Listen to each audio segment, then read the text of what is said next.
नमस्कार दोस्तों, मैं आशा करता हूँ कि आप सभी अच्छे होंगे। और आज का जो हमारा लेक्चर है वो मुगल साम्राज्य का पार्ट 6 है। इससे पहले हमने मुगल साम्राज्य के 5 लेक्चर किए हैं जिसमें से बहुत कुछ एग्जाम में पूछा जाता है।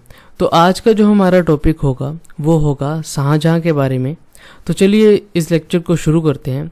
तो देखिए, शाहजहाँ जो था उसका जन्म 1592 में हुआ था और इसका जो पिता था वो था जहांगीर। इसकी माता थी जगत गोसाई और इसका 1612 में विवाह हो जाता है अर्जुमंद बानो बेगम से, जिसे मुमताज कहा जाता है।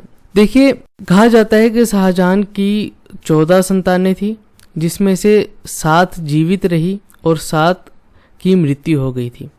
तो देखिए, जो 7 संतानें थी उनमें से 4 इसके बेटे थे और 3 बेटियां थी, जिसमें दारा सिको, औरंगजेब, शाह शुजा, मुराद बख्श ये बेटे थे और 3 बेटियां थी, जिसमें जहां आरा बेगम, रोशन आरा और शाहजहां आरा। देखिए, शाहजहां आरा का इतिहास में बहुत ही कम नाम मिलता है, तो इसे भी आप याद रखिए कि शाहजहां आरा इसकी बेटी थी।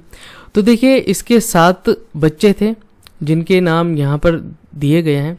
देखिए, जब शाहजहां जो था वो 1628 में राजा बनता है। 1627 में जब जहांगीर की मृत्यु हुई तो उसके 1 साल के बाद ये राजा बना। 1 साल के बाद क्यों राजा बना?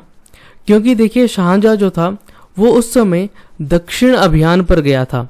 और देखिए, शाहजहां नाम कैसे पड़ा इसका असली नाम था खुर्रम और इसका एक भाई था जिसका नाम था खुसरो। तो देखिए, खुर्रम जो था, जो शाहजहां था, इसका नाम खुर्रम था। जहांगीर ने इसे दक्षिण भारत पर भेजा था अभियान के लिए, जिसमें से गुजरात, अहमदनगर, विजापुर, गोलकुंडा और जो ऊपर का क्षेत्र था उसमें बरार, यहाँ पर इन्होंने आक्रमण किया थे, जिसमें शाहजहां भी शामिल था और इसके साथ जो था वो था महावत खां। तो देखिए, दक्षिण भारत पर जब इसने हमला किया और कुछ इलाकों को इसने जीता, तो जहांगीर ने खुश होकर इसका नाम जो डाला था वो था शाहजहां। तो देखिए, जब इन्होंने दक्षिण भारत पर आक्रमण किया और वहां पर कई सारे इलाकों पर इन्होंने जीत हासिल की, तो जहांगीर ने खुश होकर इसे शाहजहां की उपाधि दी थी।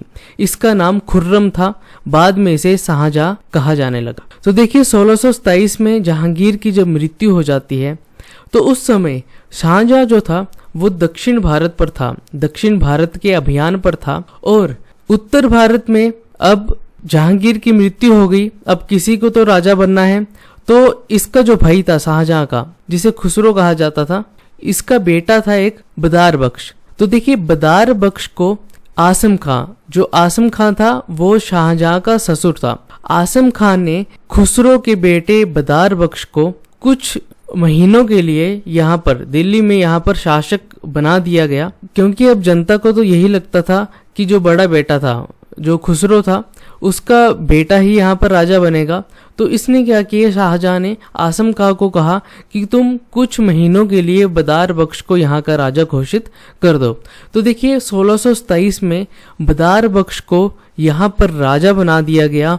और जब शाहजहां दक्षिण भारत के अभियान से वापस आता है तो इसने बदार बख्श की हत्या कर दी और यहाँ पर खुद राजा ये बन गया।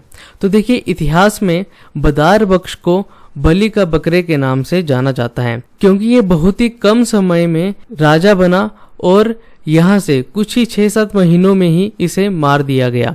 तो ये किसका बेटा था? ये था खुसरो के बेटा, जो शाहजहां का भाई था। तो बदार बख्श को बलि के बकरे के नाम से इतिहास में जाना जाता है।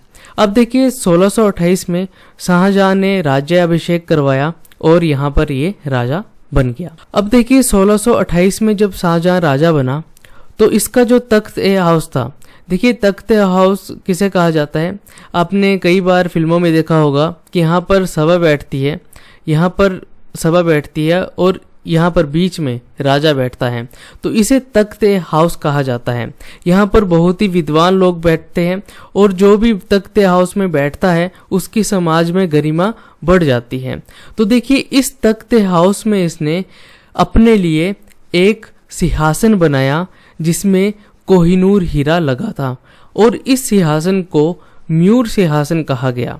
तो म्यूर सिंहासन का निर्माण शाहजहां ने करवाया था अपने लिए और इसे तख्त हाउस में रखा गया था और उसके पीछे क्या लगा था, कोहिनूर हीरा लगा था। तो म्यूर सिंहासन का निर्माण इसने करवाया था।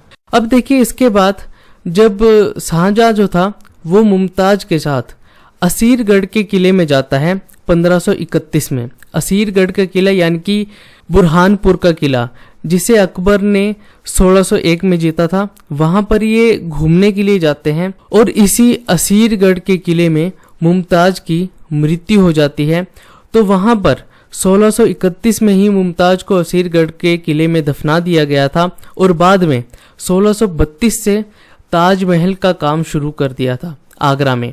इसके लिए ताजमहल बनाया गया मुमताज के लिए। कहा होगा इसने कि हमारे प्यार की निशानी तुम बनाओगे, तो शाहजहां ने हाँ कर दी होगी और कहा होगा कि हमारी प्यार की निशानी ऐसी बनेगी कोई भी दूसरा इसे कॉपी नहीं कर पाएगा। तो देखिए 1632 में ताजमहल का काम शुरू हुआ और इसका काम जो शुरू किया, सबसे पहले इसने एक वास्तुकार था उस्ताद अहमद लाहौरी, इसे बुलाया और कई सारे महलों को देखने को कहा। यानी कि उस्ताद अहमद लाहौरी को कहा कि तुम बहुत सारे महलों को देखो और मेरे लिए एक ऐसा महल तैयार करो कि दुनिया में दूसरा कोई ऐसा महल ना बना सके। तो देखिए उस्ताद अहमद लाहौरी जो था उसने बहुत सारे महलों को देखा। तो यहाँ पर पच्चीकारी होती है। देखिए पच्चीकारी एक कला थी जो संगे मरमर में की जाती थी। देखिए यहाँ पर संगे मरमर है और यहाँ पर ये जो बनाए गए हैं इसे पच्चीकारी कहा जाता है। ये पच्चीकारी आगरा में बहुत है, ताजमहल में की गई है। ऐसे हरे रंग के स्टोन लगाए जाते हैं संगे मरमर में। तो ये पच्चीकारी जो थी ये आगरा में जो ताजमहल बनाया है उसमें बहुत ही ज़्यादा ये पच्चीकारी की गई है। तो देखिए 1632 से ताजमहल का काम यहाँ पर शुरू हुआ और 1653 तक इसका कार्य चला और कहा जाता है कि ताजमहल को बनाने में उस समय 4 करोड़ का खर्चा आया था। 4 करोड़ यानी कि उस समय 4 करोड़ बहुत ज़्यादा होते हैं। आज 4 करोड़ में ताजमहल का नीचे का फ्लोर ना बने। तो देखिए 4 करोड़ का खर्चा हुआ था और मुमताज जिसे असीरगढ़ के किले में दफनाया गया था वहां से उसे निकालकर ताजमहल में दफना दिया गया और ये प्यार की निशानी बन गई। और आज भी ताजमहल जो है उसकी तरह कोई और महल नहीं बना पाया है। तो देखिए इसके बाद 1654 में ही उस्ताद अहमद लाहौरी के हाथ कटवा दिए गए थे। शाहजहां ने इसके हाथ कटवा दिए ताकि ये दूसरा महल ऐसा ना बना सके। तो देखिए शाहजहां ने म्यूर सिंहासन बनाया, ताजमहल बनाया और इसके अलावा लाल किला भी इसने बनाया था और जामा मस्जिद का निर्माण भी इसने करवाया था। मोतियों के मीनार भी इसने बनाया था। तो देखिए इस काल को इतिहास में वास्तुकला का स्वर्णिम युग कहा जाता है क्योंकि यहाँ पर बहुत सारे मकबरे बने, बहुत सारे महलों का निर्माण यहाँ पर किया गया। तो इतिहास में वास्तुकला का स्वर्णिम युग इस काल को कहा जाता है, शाहजहां के काल को। अगर आपको पूछा गया कि इतिहास में वास्तुकला का स्वर्णिम युग किसे कहा गया तो शाहजहां के काल को वास्तुकला का स्वर्णिम युग कहा जाता है। देखिए ताजमहल में जो संगमरमर यूज हुआ है वो राजस्थान की मकराना की खदान से यहाँ पर लाया गया था। मकराना खदान जो है राजस्थान में स्थित है, वहाँ पर बहुत ही अच्छे क्वालिटी का संगमरमर मिलता है। तो वहाँ से ताजमहल में जो संगमरमर यूज हुआ है वो वहाँ से लाया गया है। तो इस तरह से शाहजहां ने बहुत सारे मकबरे बनाए जिसमें ताजमहल, लाल किला और जामा मस्जिद इसने यहाँ पर बनाया था। देखिए जो शाहजहां था वो शिया और सुन्नी मुसलमान में भी भेद किया करता था। ऐसे जताता तो नहीं था पर इसकी कहा जाता है कि बातों से ये लगता था कि ये शिया और सुन्नी मुसलमानों में भी भेद किया करता था। अब देखिए इस समय जो शाहजहां के विरोध में थे वो थे सिख। देखिए इसमें कहा जाता है कि सिख और मुगलों के बीच में नहीं बनती थी क्योंकि मुगल जो कहते थे सिखों को कि तुम इस्लाम धर्म अपना लो, पर जो सिख जो थे वो इस्लाम धर्म अपनाने को मना कर देते थे और इसी वजह से इनके बीच में युद्ध होते रहते थे। तो देखिए जो खुसरो था, जो शाहजहां का भाई था खुसरो ने जब विद्रोह किया था तो इसका जो साथ दिया था वो सिख धर्म के 5वें गुरु थे अर्जुन सिंह जी। बाद में क्या हुआ कि जहांगीर को इसके बारे में पता चल गया था और इसने खुसरो और अर्जुन सिंह को मार दिया था।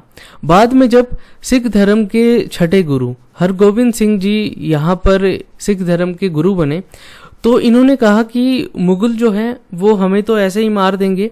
तो इन्होंने एक सेना बनाने को कहा और अपने जो अनुयायी थे जो उनको कहा कि तुम बहुत ही मजबूत बनो, और एक ऐसी सेना बनाई इन्होंने जो मुगलों का विरोध कर सके, क्योंकि मुगल जो थे वो इन्हें मार देते थे। अब इन्होंने कहा कि हम एक ऐसी सेना बनाएंगे जो मुगलों से लड़ेगी और हमें बचाएगी। तो देखिए इन्होंने हरगोबिंद सिंह जी ने अपनी एक सेना बनवाई थी, और इन्हें जो लोग दान दिया करते थे उनको इन्होंने कहा कि तुम घोड़े और हमें हथियार दिया करो ताकि हम और भी मजबूत हो सके। तो देखिए सिख धर्म की जो सेना थी और मुगल की सेना थी उनके बीच में ऐसे युद्ध तो नहीं हुआ, पर एक टाइम ऐसा आ गया कि इनके बीच में एक युद्ध हुआ। किसको लेकर? एक बाज को लेकर। देखिए जो शाहजहां था वो अकेट करने जा रहा था, शिकार करने जा रहा था, तो बीच में इसने एक बाज को तीर मारा और उसे गिरा दिया। जब बाज को तीर लगा और वहीं से उसी रास्ते से हरगोबिंद सिंह जी की सेना भी जा रही थी, और हरगोबिंद सिंह जी ने उस बाज को देखा और उसे उठा लिया और उसका प्राथमिक उपचार कर दिया। अब बाज जो है वो सही हो गया, मरा नहीं था। अब बात आती है कि उस बाज पर अधिकार किसका होगा। तो देखिए शाहजहां और हरगोबिंद सिंह के बीच में इस बाज को लेकर युद्ध हुआ, और इसमें हरगोबिंद सिंह जी हार गए और यहाँ से ये चले गए थे उत्तर भारत की तरफ, और उसके बाद इनके बीच में युद्ध नहीं हुआ। अब कुछ समय के लिए यहाँ पर युद्ध रुक गए थे।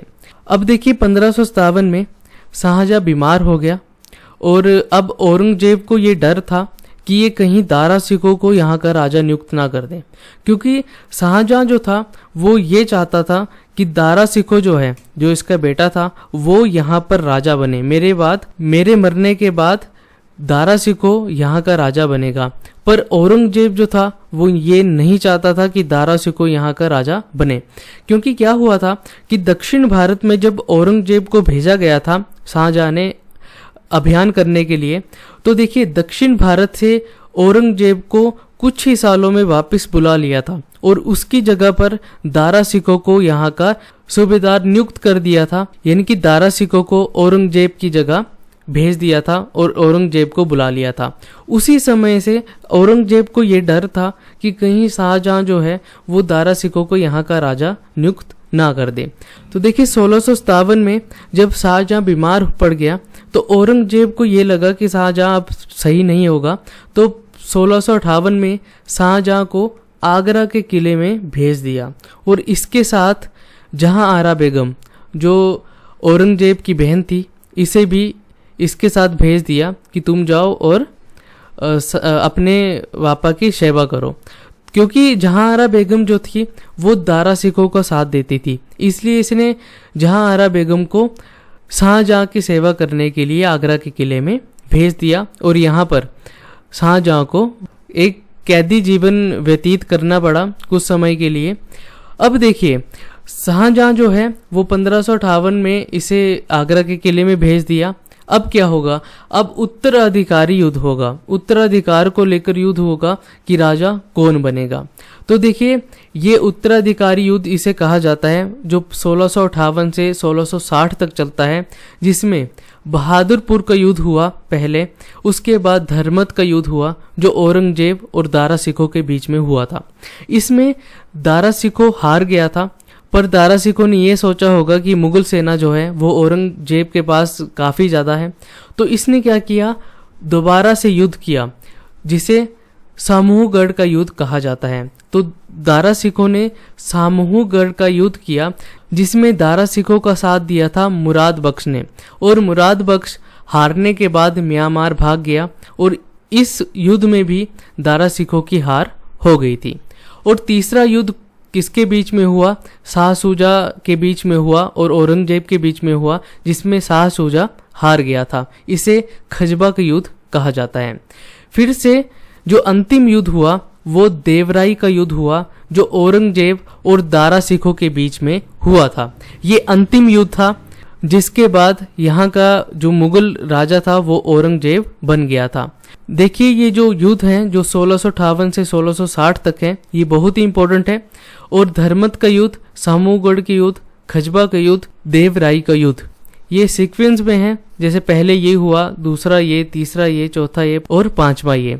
तो इसे आप याद रखिए, कई बार एग्जाम में पूछा जा सकता है। आपको ये युद्ध दे दिए जाएंगे, नाम दे दिए जाएंगे कि सामूगढ़ का युद्ध पहले हुआ या खजबा का युद्ध पहले हुआ। तो इसे सीक्वेंस में याद रखिए, ये युद्ध पहले हुए थे। तो देखिए जब देवराई का युद्ध हुआ, औरंगजेब और दारा सिखों के बीच में ये युद्ध होता है, जिसमें दारा सिखो हार जाता है और यहाँ से भाग जाता है। देखिए कहा जाता है कि दारा सिखो यहाँ से जब भागा था तो सिख धर्म के 7वें गुरु जो थे हर राय जी ने इसे छुपा लिया था पंजाब में। तो बाद में औरंगजेब को इसके बारे में पता चल जाता है और औरंगजेब ने दारा सिखों के 2 बेटों को अगवा कर लिया था और कहा था कि अगर तुम मेरे पास नहीं आए तो मैं तुम्हारे इन दोनों बेटों को मार दूंगा। जैसे फिल्मों में होता है ना कि किसी बच्चे को अगवा कर लेते हैं और उसके बाप को बुला लेते हैं, तो इसी तरीके से इसके जो 2 बेटे थे इसको अगवा कर लिया और दारा सिखों को कहा कि तुम नहीं आओगे तो मैं तुम्हारे बच्चों को मार दूंगा। और जब दारा सिखो औरंगजेब के सामने आया तो औरंगजेब ने इसके 2 बेटों और इसे तीनों को ही मार दिया। अब यहाँ पर राजा जो बना वो औरंगजेब बन गया। अब मुगल साम्राज्य का अगला राजा जो था वो औरंगजेब था। देखिए 1666 में शाहजहां की मृत्यु हो जाती है और इसकी समाधि भी ताजमहल में ही है और मुमताज और शाहजहां की समाधि दोनों ताजमहल में ही बनाई गई है। देखिए शाहजहां जो था वो दारा सिखों को शाह बुलंद इकबाल कहा करता था। इसे एक उपाधि दी थी दारा सिखों को शाहजहां ने, शाह बुलंद इकबाल, क्योंकि जो दारा सिखो था वो बहुत ही अच्छा था और शाहजहां चाहता था कि मेरे मरने के बाद ये राजा बने और इसे एक उपाधि दी गई थी शाह बुलंद इकबाल की। देखिए जो दारा सिखों के गुरु थे वो थे मुल्ला शाह बदखशी, जो कादरी सिलसिले से संबंधित थे। इसे भी आप याद रख सकते हैं। और दारा सिखों ने फारसी भाषा में 2 पुस्तकों का अनुवाद किया था, जिसे योग वशिष्ठ और पंचतंत्र, ये 2 पुस्तकें थी जिसका अनुवाद इसने फारसी भाषा में किया था। अब देखिए योग वशिष्ठ जो थी, जिसमें राम जी और इनके जो गुरु थी वशिष्ठ, इनकी वार्तालाप को लिखा गया है। इसका अनुवाद दारा सिखों ने फारसी भाषा में करवाया और पंचतंत्र का भी अनुवाद इसने फारसी भाषा में करवाया था, क्योंकि दारा सिखो फारसी भाषा काफ़ी अच्छे से जानता था और इसने कई सारे उपनिषदों को भी फारसी भाषा में बदला था। मजमा उल बहरीन की रचना भी इसने की थी और कई सारे उपनिषदों को इसने फारसी भाषा में बदला था, जिसका नाम सीर ए अकबरी रखा गया। उपनिषदों को इसने फारसी भाषा में जब बदला तो उसका जो नाम रखा वो सीर ए अकबरी रखा। देखिए दारा सिखों के समय में इसका एक तोपची था मनुची, जो इटली से यहाँ पर आया हुआ था। तो ये कुछ पॉइंट है जहाँ से एग्जाम में पूछा जा सकता है। और शाहजहां के काल को वास्तुकला का स्वर्णिम युग कहा जाता है, क्योंकि इस समय में इसने बहुत सारे मकबरे बनाए, बहुत सारे महलों का निर्माण इसने किया था। तो इसे आप याद रखिए। और ये दारा सिखों के बारे में है, इसे भी आप याद रख सकते हैं। कई बार पूछा जाता है कि योग वशिष्ठ की रचना फारसी भाषा में किसने की थी और पंचतंत्र की रचना फारसी भाषा में किसने की थी, तो इसके बारे में पूछा जा सकता है। तो इसे भी आप याद रखिए। तो ये था आज के लेक्चर, जिसमें हमने शाहजहां के बारे में पढ़ा और शाहजहां के जो भी कार्य थे उसको देखा। अगले लेक्चर में हम औरंगजेब को पढ़ेंगे और ये अंतिम लेक्चर होगा मुगल साम्राज्य का, और उसके बाद हम आधुनिक भारत को पढ़ना शुरू कर देंगे।